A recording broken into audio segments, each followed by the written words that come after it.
Welcome. This is a Public Works podcast. My name is Joseph Blackman, and today I got a real treat for you. His name is Jamie Schellens, and he is the National Sales Manager of ACARI Engineering Company. Jamie, say what's up to everybody. Hey, everyone. Appreciate you having me on today. I'm really looking forward to it. Good stuff. And so you and I, we linked up at PWX in Atlanta. You and your father's family business, you guys have a product that you're taking over the market with, which is pretty cool. But also, you're a new father. Is that correct?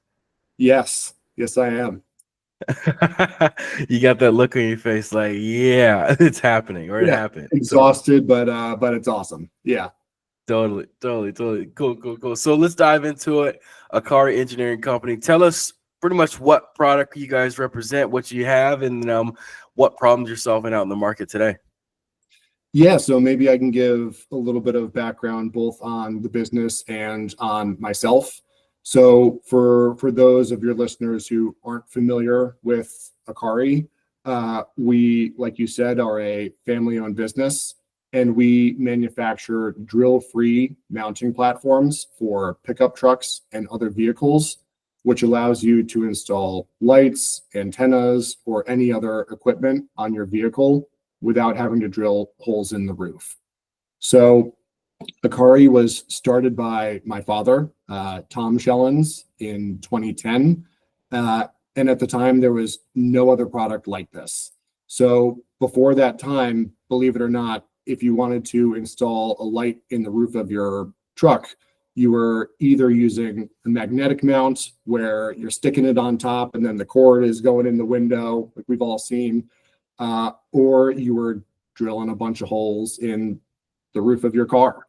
So we were trying to solve seemingly an easy question of how do you mount a light to the roof of your truck without going through one of those two options, especially where you didn't have to drill into the roof of the truck. So what Tom developed was a mounting platform that installs through the third brake light of a pickup truck. So you pop that light right off.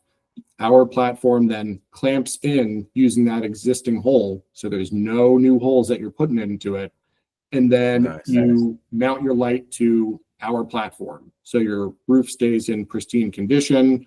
You drill all your holes into our product, and you have that permanent mounting solution. So we initially advertised the product as great for resale value because you don't have any holes in the roof of your truck. It actually makes for a quicker install of your lighting, and it eliminates certain potential warranty concerns for your vehicle. So we saw an opportunity to introduce the product and essentially create the market for it. And over the last 15 years, we've introduced a number of new products, a couple lights, some law enforcement mounting solutions, but our primary focus has always been drill-free mounting solutions for the customers.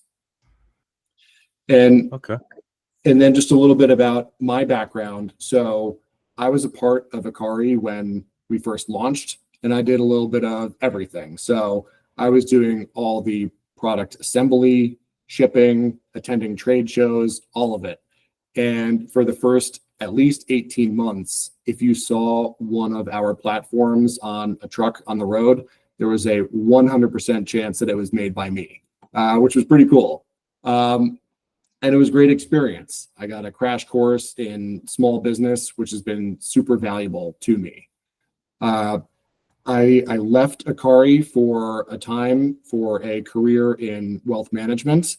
So I worked at a large institution, and then I actually left to start my own private wealth management business. And that was great. But even in those years away from the business, I would still find myself talking to my dad, how's things going? What kind of new products do you have? How's the company growing?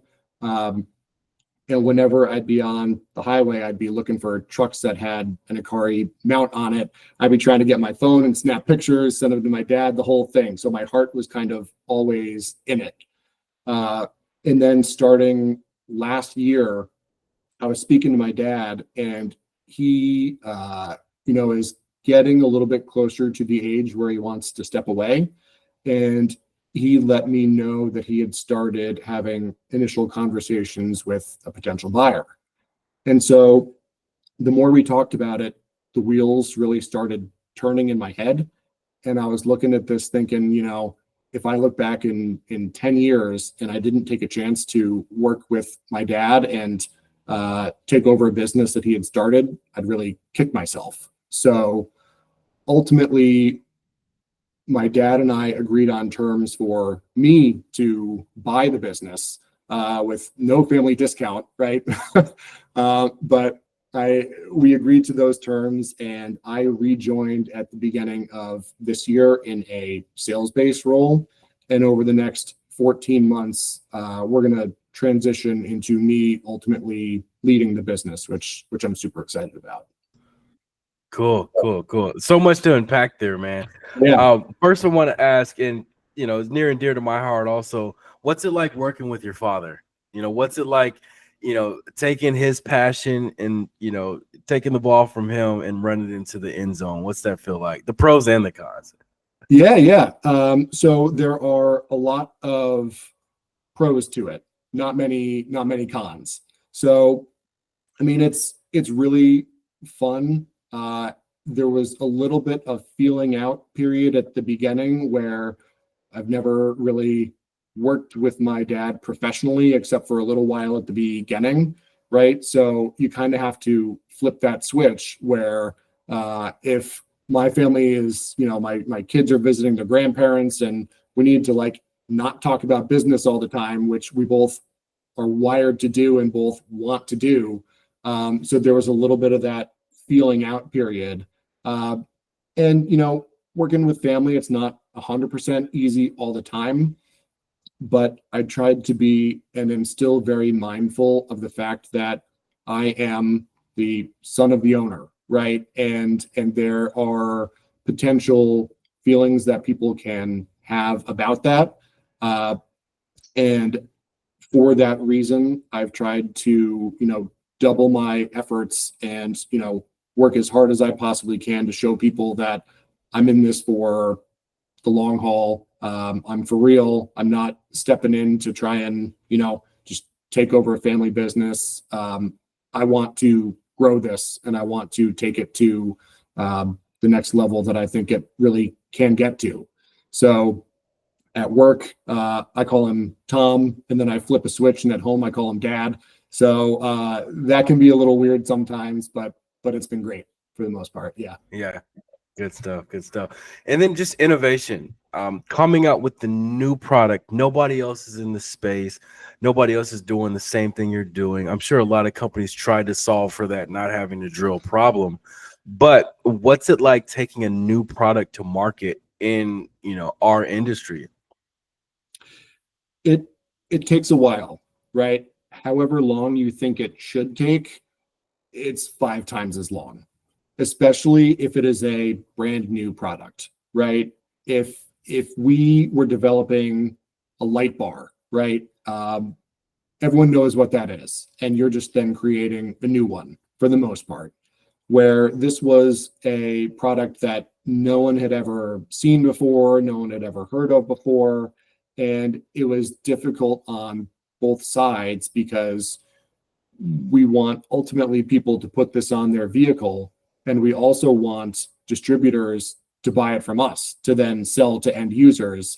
And distributors don't necessarily want to put their reputation on the line for a brand new product, and people don't necessarily want to put a brand new product on their vehicle.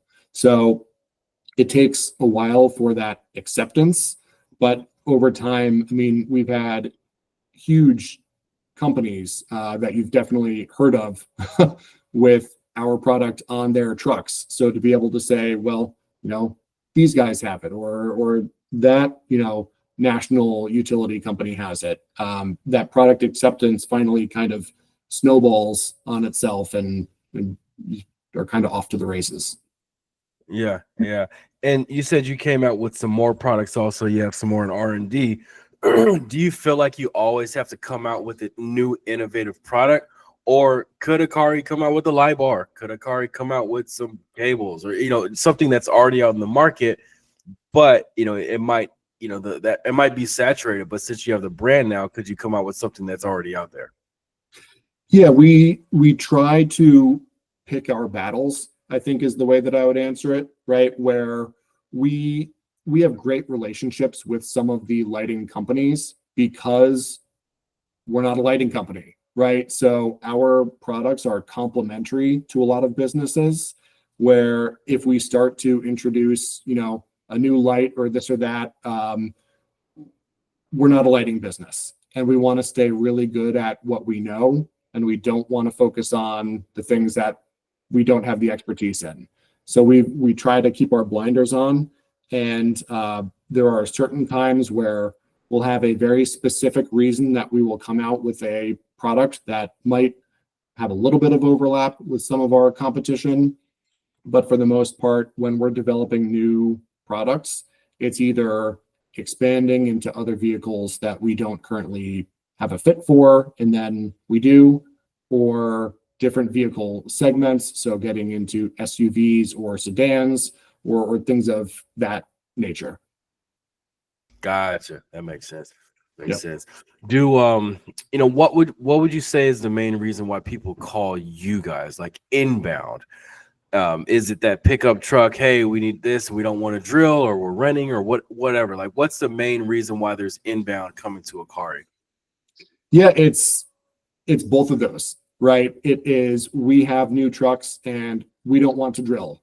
That is a number one primary is that reason. And then we do have a couple competitors where we introduced the products, and now there's some other manufacturers who have kind of stepped into it a little bit.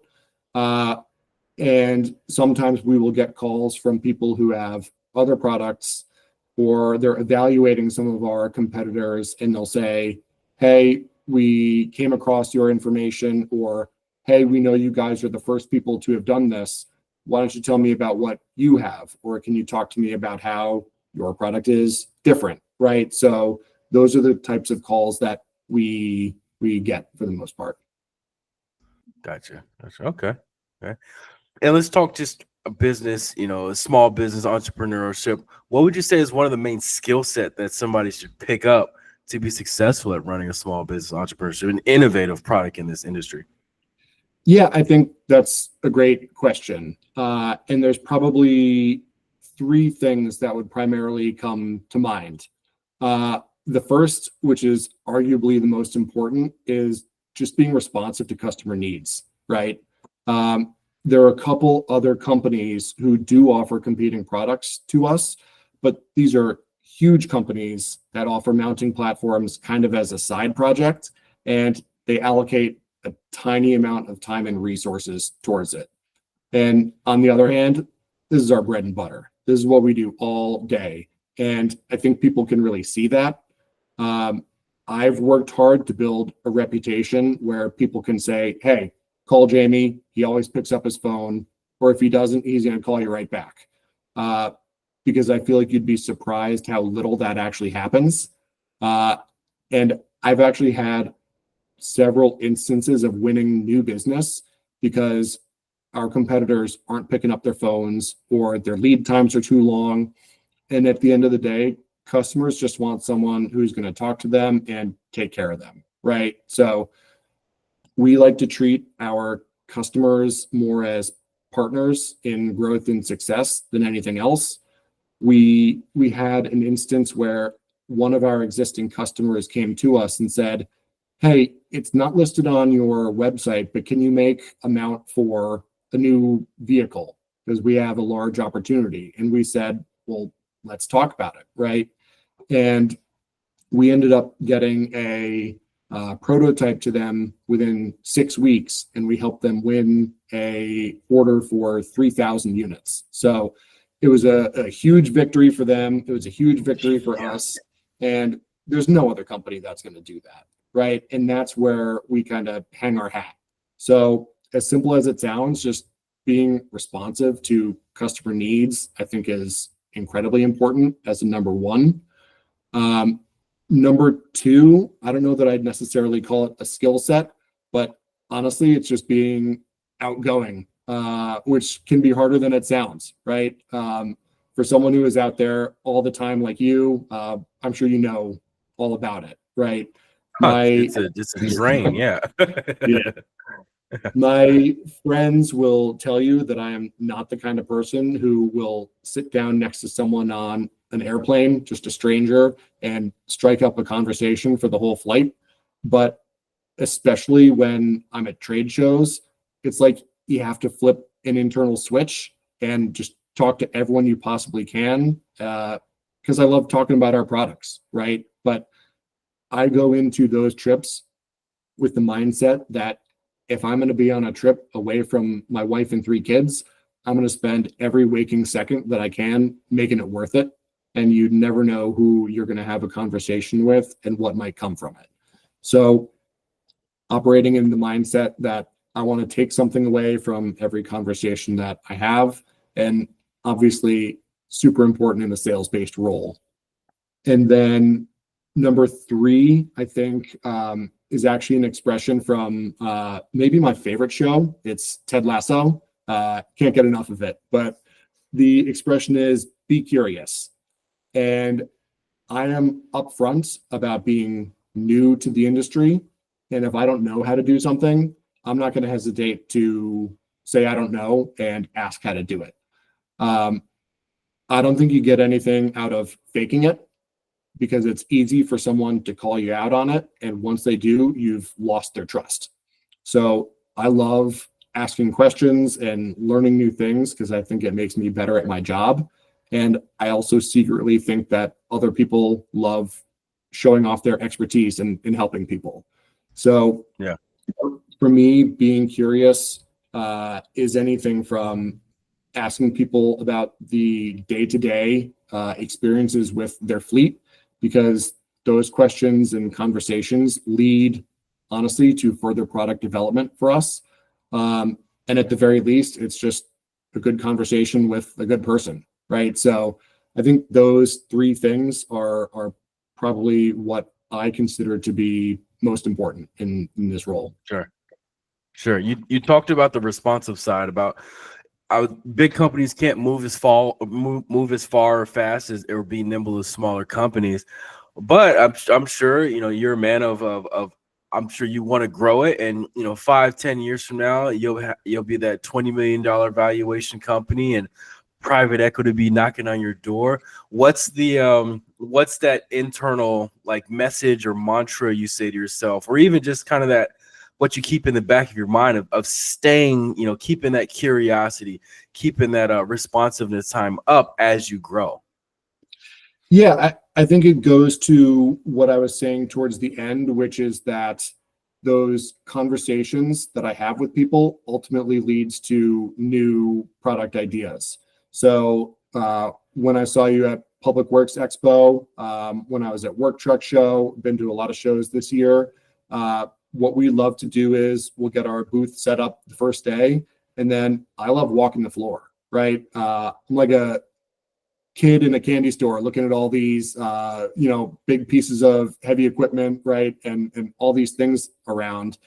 But when I'm walking the show floor, I'll look and I'll see, here's a new truck and they did it this way. Well, could we have something like that? Or could we improve upon that, right? Or here's a totally different vehicle segment. Why wouldn't they do it this way, right? And then my dad and I both have a similar mindset of there is a problem, there can be a solution for it. Let's see if we can provide that solution. Totally. With my service, I would say it's relatively unique. Also, there's no competition in the space for it, and sometimes I think having competition is a good thing because that means it's already been crowd tested and approved, and then there's actually some money to be made in doing it. But I want to ask you, like, stepping into something where there's no virtual, where there was no competition, was it scary at times? Were there times you're like, do people actually want this? Like, am I solving a problem that is an actual problem, or am I just being innovative and thinking, trying to, fit a round peg in a square hole? Yeah, the hard thing about looking at products with kind of that mindset of wanting to solve every problem is you need to also know that problems need to be solved in a way that can be profitable, right? So I have a ton of great ideas that would lose a ton of money, but they'd be awesome, right? But you're going to have a hard time running a business that way. So there were definitely times initially where I remember sitting there and hearing someone say, maybe this is just going to be something that you see in a mail-in catalog, right? And thankfully, that didn't turn out to be the case, right? But there are those times where you just need to keep pushing for that product acceptance. And a lot of it up front is just getting the word out and having people look at it, touch it, feel it, and really get it. So we have a lot of times at trade shows where you kind of see people have that aha moment. Once they see it, they're like, oh, I get it. And then they really start to see the possibilities. Yeah, what's your best practices for finding the right trade show? Because I'll be honest, some of the early trade shows I went to weren't even my target market, and I was still trying to find my target market. So what's some of your best practices to find your people? And then also when you're at a trade show, somebody walks up to your booth, they start looking around, they're looking behind you. Like, what's that one thing you could do to grab their attention just so you can start that conversation? Yeah, I try to look at some of the, not necessarily our competitors, but those complementary businesses, right? So our product is predominantly geared towards amber lights, right? So the orange or yellow lights. And wherever those are being put on trucks, we kind of want our product to be put on those trucks. So the natural place to wonder what types of shows are going to be good for those is go to the amber manufacturers' websites, right? And see what shows they're attending. So I like to let other marketing departments do my work for me sometimes and see, some of theirs are more focused on different segments. They might go to a builders expo or then a fire expo, things of that. And we don't have an infinite marketing budget. So we try to pick what we think is going to have the highest impact. So that's why for us, Work Truck Show is an ultimate no-brainer. The Utility Expo for us is an ultimate no-brainer. And this year we attended a couple others as well. So we did Public Works, we did NAFA in San Antonio to get in front of fleet administrators. So those are primarily where we've been focusing. And going into next year, we're going to try, I think, a couple others that we haven't traditionally done as well.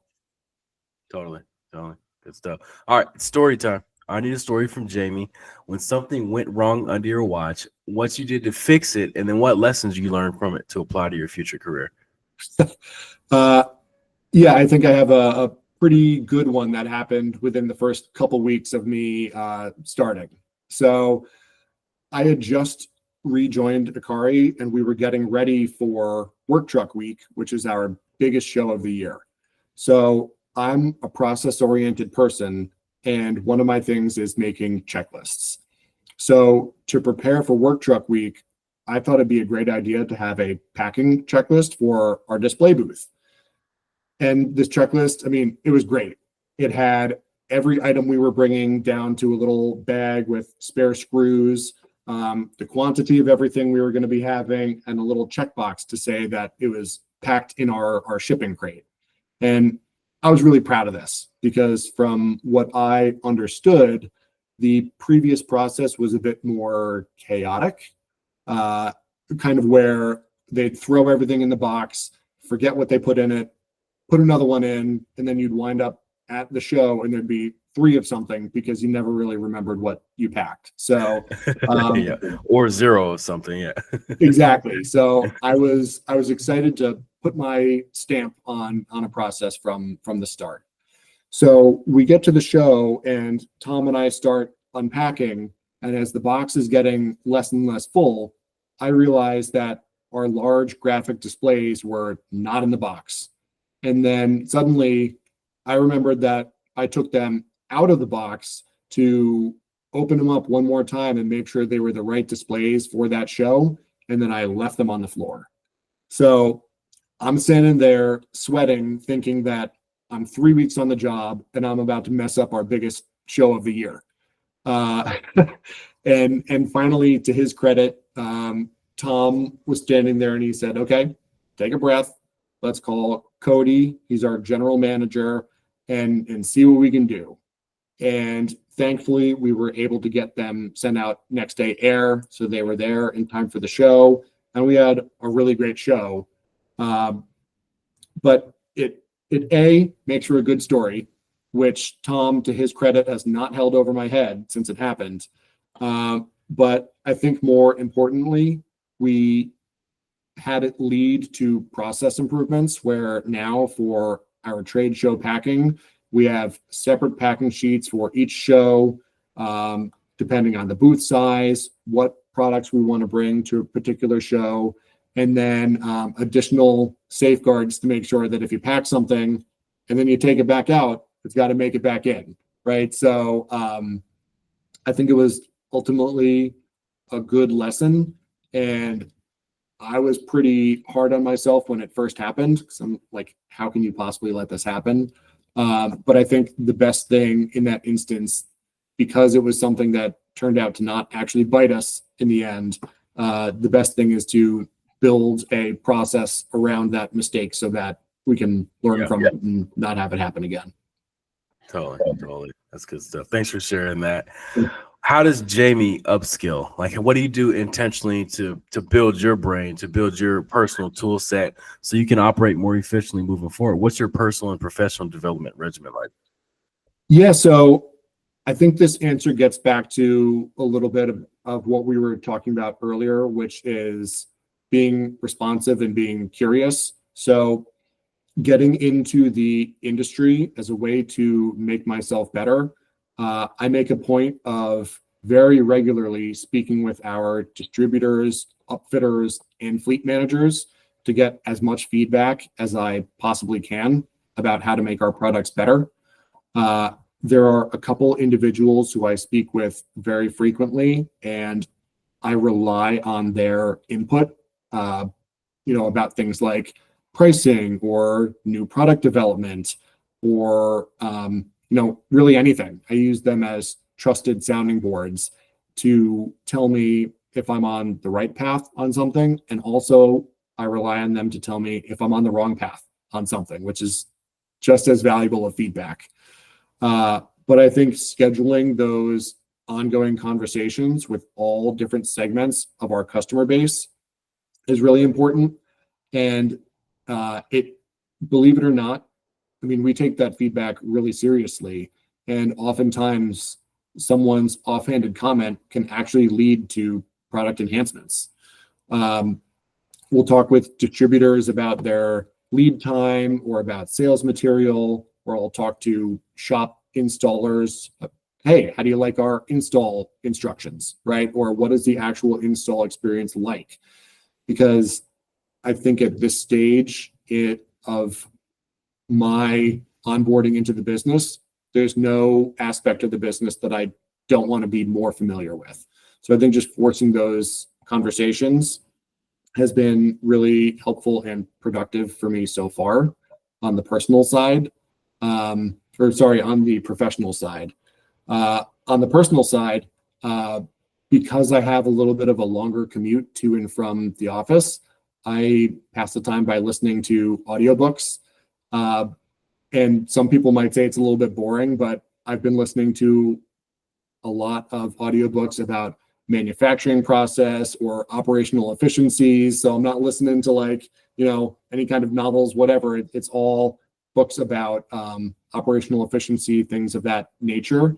And I try to take a few pieces away from each one of those. And I think they actually do have a great impact. Yeah.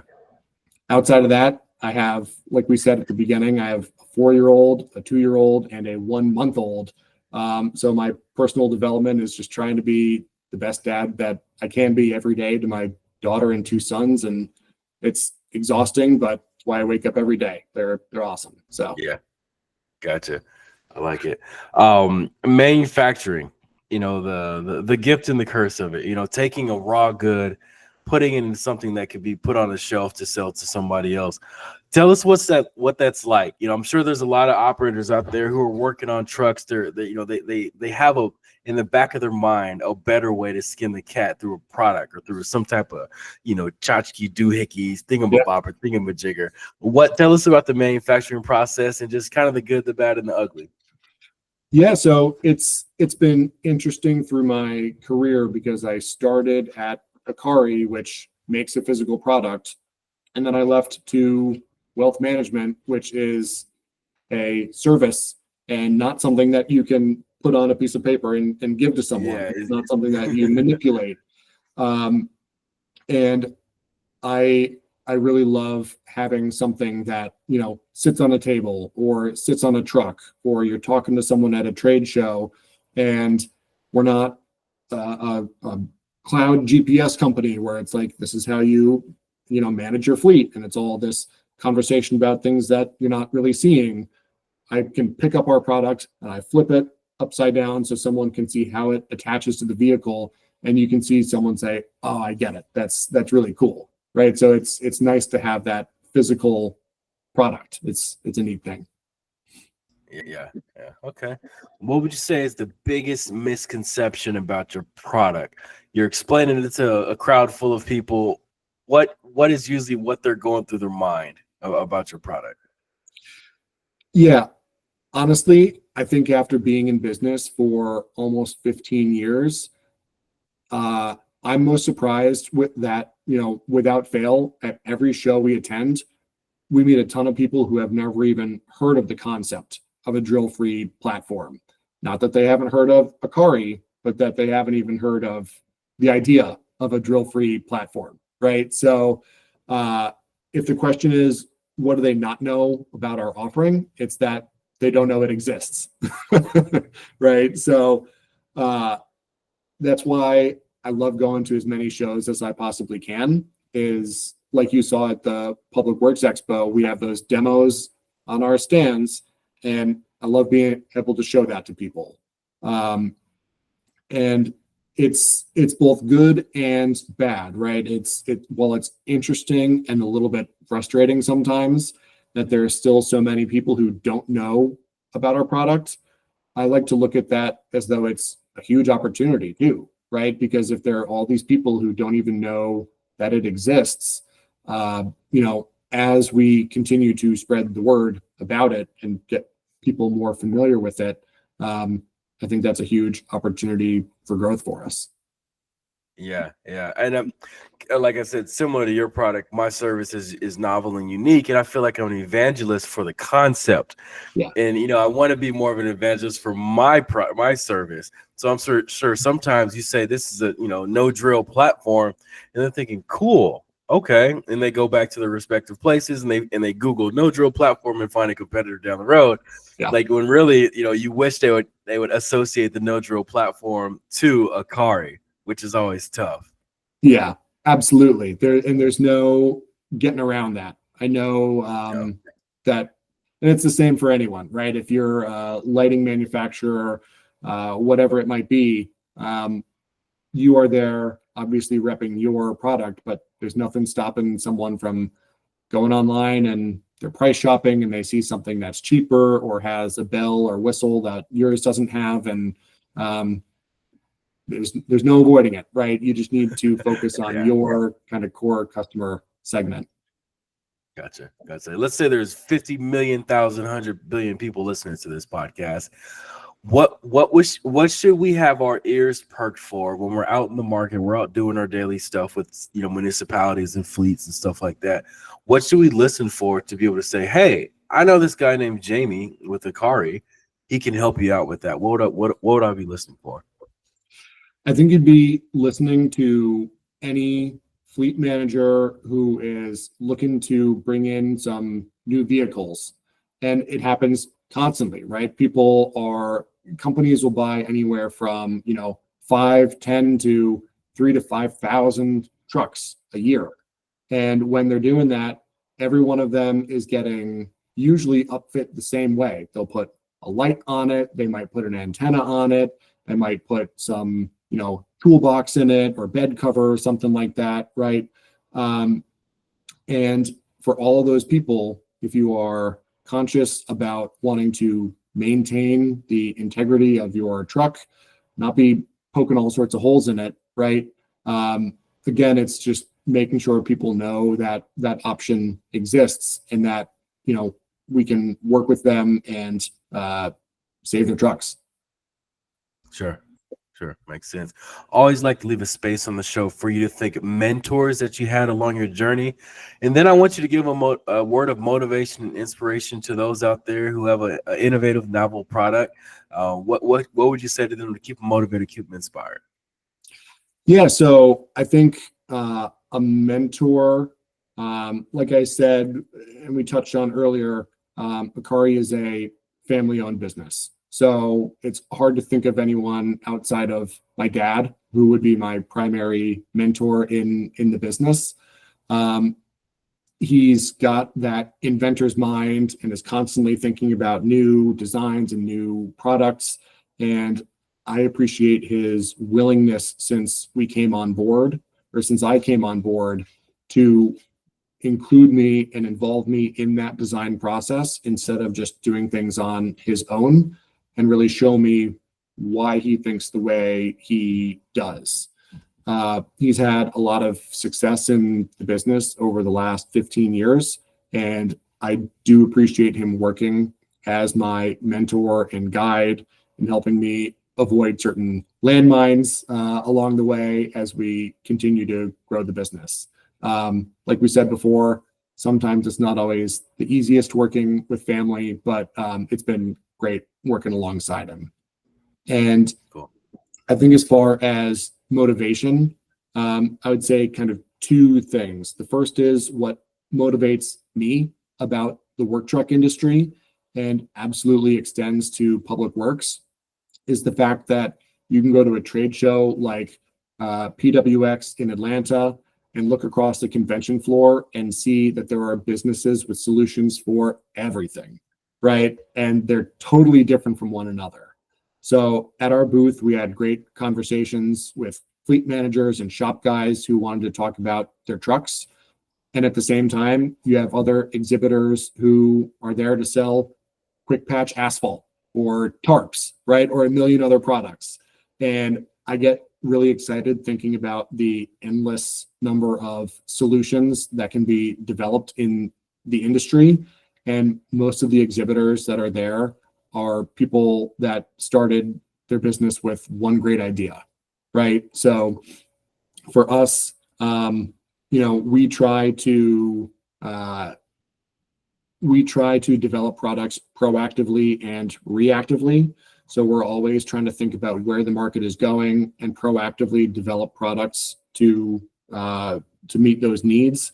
And reactively, like I was saying before, if a customer of ours comes to us with a large opportunity, we want to partner with them and develop something to meet their needs. So, right, I think in the 10 months since I started, we have 2 products that we're working on that I'm really excited about, and another 10 that we don't even have the bandwidth to do anything with right now. So we're kind of sticking them in a drawer. So I think to answer your question, for someone looking for the motivation or inspiration, ACARI is a company that started with that one good idea. And for those other people who think they have that one good idea to meet a solution that they don't see out there, got to get out there and take a shot. Love it. Love it. All right. Let's say, and I need you to put on your marketing brain or your branding brain. Okay. Let's say you get a spot for the Super Bowl next year, next Super Bowl, February. You get 30 seconds to talk about ACARI, pitch ACARI, brand ACARI. What are you going to do? What are you thinking? What would your message be? That's a great question. I've actually never thought about that one before. That would certainly blow up our marketing budget. But Let's say it's free. You got to come up free. with something. 30 seconds, you're on the spot. Well, what do you got? Even better. I think what I would do is I would love to show some sort of video with a side-by-side of what our process looks like from the install of the light onto our product. You take that, you put it right onto a truck, easy as can be, and then you do a side-by-side of someone in a shop where they have electric drill with a drill bit, and they're just drilling hole after hole after hole into the roof of a truck, which is what happens right now, right? So you see all these holes there, and you say, like, do you want this or do you want this? It's kind of a no-brainer. So it'd probably be something like that. It's super simple and straight to the point. I love it, man. Exactly. Marketing doesn't have to be complicated, man. I love it. Yeah. All right. Let's say I am coming to Deep River, Connecticut, and I text you ahead of time. I say, Jamie, where can I go to get the best burger in Deep River, Connecticut? Where are you sending me?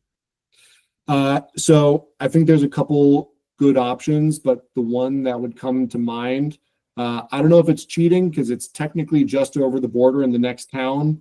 But the name of the restaurant is called Little Pub. They make a burger that I love called the Over Easy Burger, and it comes with cheddar, bacon, and I love a fried egg on my burger. So I think that one definitely takes the crown. And importantly for you or for me, they have a great kids menu too. They gotta have a good kids menu. They have to have clean high chairs, man. Yeah, sure do. Good stuff. Well, Jamie, thanks for hopping on the podcast with us today. Thanks for sharing your wealth of information and knowledge. Where can people find more about you and also ACARI? So I think for someone wanting to learn more about our products, I would encourage them to visit our website, which is acariproducts.com. They can see videos, images, details on all of our products. Actually going to have a new website in the next couple of weeks here, so that's exciting. And for someone who wants to stay up to date on company announcements, I would encourage them to follow ACARI on LinkedIn, where we're trying to always have new content, images from people we see on the road with our product. And I'd also say if someone is attending certain shows like Work Truck Week, Utility Expo, NAFA, Public Works, things like that, if you see our booth, we'd love for you to stop in and say hi, right? Love meeting new people. Yeah. And finally, I'm an open book. If someone wants to send me a note on LinkedIn or email me or call me, again, just love talking to new people, hear more about what they're doing and if we can help. Sure. Well, good stuff. Once again, Jamie, thanks for hopping on the Public Works podcast. All the listeners out there, share this with somebody who you think needs to hear it. Share this with that fleet manager. He's about to buy 10 million trucks, and he doesn't want to Swiss cheese his roof. So send them to Jamie. Other than that, this has been an episode of the Public Works podcast, and thank you, everybody, for tuning in.